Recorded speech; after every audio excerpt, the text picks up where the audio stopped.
नमस्कार शेतकरी बांधवांनो, एक अतिशय आनंदाची बातमी या ठिकाणी आलेली आहे। जून ते ऑगस्ट 2024च्या दरम्यान जी अतिवृष्टी झाली होती त्याची मदत शेतकऱ्यांच्या खात्यावरती आज थेट जमा करण्यात आलेली आहे। मित्रांनो, पुणे विभागासाठी जवळजवळ 2 कोटी रुपये आलेले आहेत, तर नागपूर विभागासाठी 8 कोटी रुपये आलेले आहेत, तर छत्रपती संभाजीनगर विभागासाठी 3 कोटी, तर नाशिक विभागासाठी 7 कोटी रुपये या ठिकाणी आलेले आहेत आणि कोकण विभागासाठी 3 कोटी रुपये या ठिकाणी आलेले आहेत।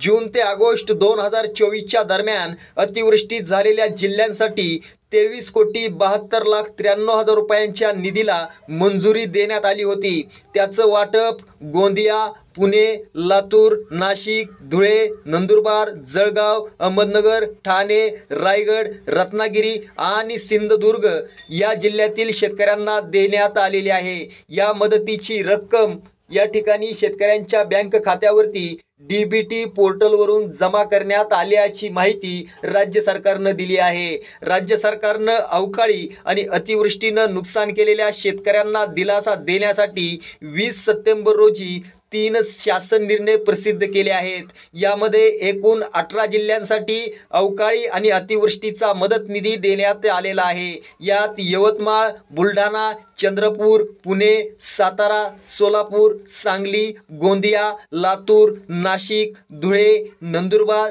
जळगाव, नगर, ठाणे, रायगड, रत्नागिरी आणि सिंधुदुर्ग या जिल्ह्यांचा समावेश आहे। शेतकऱ्यांसाठी ही होती सर्वात मोठी बातमी।